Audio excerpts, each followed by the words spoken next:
నమస్తే, welcome to speed news.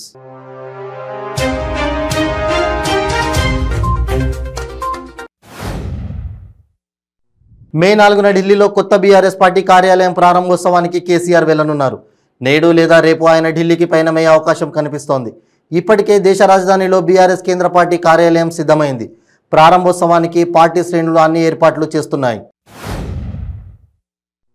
Yadadri Bhuvanagiri జిల్లాలో మూసీ ఉధృతంగా ప్రవహిస్తుండటంతో రుద్రవెల్లి వద్ద లో లెవెల్ రోడ్డు బ్రిడ్జ్ మీద నుండి మూసీ ప్రవహిస్తోంది. బేబీనగర్ పోచంపల్లి మధ్య రాకపోకలు నిలిచిపోయాయి. భీమలింగం కత్వా వద్ద కూడా లో లెవెల్ బ్రిడ్జ్ రోడ్డు మీద నుండి మూసీ ప్రవహిస్తోంది. ఖమ్మం జిల్లా పాలేరులోని వైఎస్ఆర్టీపీ పార్టీ కార్యాలయంలో ఘనంగా మేడే వేడుకలు జరిగాయి. పార్టీ అధినేత్రి షర్మిల పాల్గొన్నారు. ఈ సందర్భంగా ఆమె జెండాను ఆవిష్కరించారు. షర్మిల మాట్లాడుతూ వైఎస్ఆర్ బిడ్డ పాలేరులోనే పోటీ చేస్తోందన్నారు. సికింద్రాబాద్ కలాసిగూడలోని నాలాలో పడి మరణించిన బాలిక మౌనిక కుటుంబానికి అండగా ఉంటామని మంత్రి శ్రీనివాస్ యాదవ్ అన్నారు. మౌనిక కుటుంబ సభ్యులకు 5 లక్షల రూపాయల ఆర్థిక సహాయం చెక్కును మంత్రి అందజేశారు. మౌనిక తల్లిదండ్రులను మంత్రి, డిప్యూటీ మేయర్ పరామర్శించారు. గత కొన్ని రోజులుగా మూసీ ఎగువ ప్రాంతంలో కురుస్తున్న అకాల వర్షాలకు మూసీకి వరద నీటి ప్రవాహం పెరిగింది. ప్రాజెక్టు నీటితో కలకలలాడుతోంది. మూసీ పూర్తిస్థాయి నీటి మొత్తం 645 అడుగులు కాగా ప్రస్తుతం నీటి మొత్తం 632.70 అడుగులుగా ఉంది. గత ఏడాది ఇదే నెలలో డెడ్ స్టోరేజ్ 622 అడుగులుగా మూసీ ప్రాజెక్టు ఉంది. జగనాసురుడు 10 తలల రావణుడని దరిద్రపాదం అడుగుపెట్టి దగ్గర నుంచి వ్యవసాయం క్లోజ్ అయిందని సీఎం జగన్ను ఉద్దేశించి టీడీపీ సీనియర్ నేత మాజీ మంత్రి దేవినేని ఉమామహేశ్వరరావు విమర్శలు చేశారు. ఆయన అమరావతిలో మీడియాతో మాట్లాడుతూ ఆర్థిక నేరగాడిని శిక్షించకుంటే సమాజానికి నష్టమని అన్నారు. కామారెడ్డి జిల్లాలో భారీ వర్షానికి రోడ్డు కొట్టుకుపోయింది. కామారెడ్డి మెదక్ మధ్య రాకపోకలు నిలిచిపోయాయి.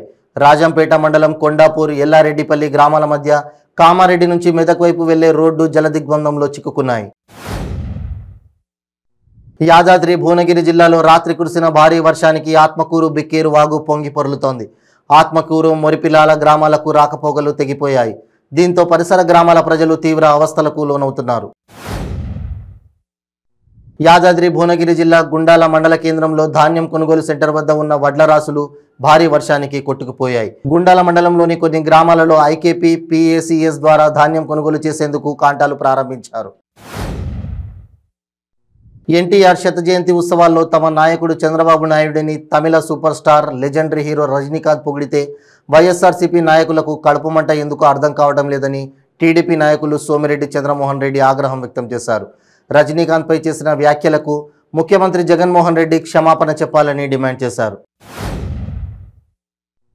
జీవిత భాగస్వాములు ఒకరిపై ఒకరు విశ్వాసం కోల్పోయి కలిసి ఉండలేని పరిస్థితుల్లో విడాకులు కావాలని కోరితే చట్టం పరిధిలో విడాకులు పొందేందుకు ప్రస్తుతం ఎన్నో ఇబ్బందులు ఎదుర్కోవాల్సి వస్తోంది. వీటికి చమరగీతం పాడుతూ సుప్రీంకోర్టు రాజ్యాంగ ధర్మాసనం సంచలన తీర్పు వెలువరించింది. పెనుకొండ ఎమ్మెల్యే శంకర్ నారాయణకు ఘోర పరాభవం జరిగింది. గడప గడపకు మన ప్రభుత్వం కార్యక్రమానికి వస్తున్న శంకర్ నారాయణను ఈదుల బలాపురం గ్రామస్తులు అడ్డుకున్నారు. రేణుకానగర్ సమీపంలో రోడ్డుకు అడ్డంగా నిలబడి శంకర్ నారాయణ వాహనాన్ని అడ్డుకున్నారు. ప్రపంచ కార్మిక దినోత్సవం మేడే సందర్భంగా భద్రాద్రి కొత్తగూడెం జిల్లాలోని పట్టణ, గ్రామీణ ప్రాంతాలలో రాజకీయ పార్టీల, కార్మిక సంఘాల ప్రతినిధులు, కార్మికులు మేడే పతాకాన్ని ఎగురవేసి మేడే ఉత్సవాలను ఘనంగా నిర్వహించుకున్నారు. గోవిందరావుపేట మండలంలో గత వారం రోజులుగా కురుస్తున్న అకాల వర్షాల కారణంగా మండల పరిధిలో అపార నష్టం జరిగిందని తెలుగుదేశం పార్టీ ములుగు జిల్లా కన్వీనర్ దారావత్ దేవానాయక్ అన్నారు. వర్షాలకు తడిసిన వరి ధాన్యాన్ని తెలుగుదేశం తెలంగాణ రాష్ట్ర కన్వీనర్ యానాల అనంతరెడ్డిలో పరిశీలించారు. జనగామ జిల్లా పాలకుర్తి మండలం బిస్నూరు గ్రామంలో వరి ధాన్యం కొనుగోలు కేంద్రంలో ధాన్యం రాసులు పూర్తిగా నీట మునిగాయి. నెల రోజులు గడిచినా ధాన్యం కొనుగోలు కేంద్రం ప్రారంభించకపోవడంతో రైతులు ఆందోళన వ్యక్తం చేశారు. ప్రభుత్వం తమను ఆదుకోవాలని రైతులు కోరారు. విశాఖ సీతకొండ వ్యూ పాయింట్ వద్ద మాజీ ఎమ్మెల్సీ, బీజేపీ రాష్ట్ర ప్రధాన కార్యదర్శి మాధవ్ నిరసన తెలిపేందుకు సిద్ధమయ్యారు. దాంతో అప్రమత్తమైన పోలీసులు పిఠాపురం కాలనీలో ఆయనను హౌస్ అరెస్ట్ చేశారు. సూర్యాపేట జిల్లా మద్దిరాలలో ప్రపంచ కార్మికుల దినోత్సవం ఘనంగా జరుపుకున్నారు. కార్మికులు పోరాడి తమ హక్కులను సాధించుకోవాలని నేతలు సూచించారు. నాగర్ కర్నూలు జిల్లాలో మొక్కజొన్న రైతులు ఆందోళనకు దిగారు. 3 రోజులుగా కురుస్తున్న అకాల వర్షాల వల్ల పంటలు పూర్తిగా తడిసిపోయాయని ప్రభుత్వం తక్షణమే స్పందించి తడిసిన ధాన్యాన్ని కొనుగోలు చేయాలని డిమాండ్ చేశారు.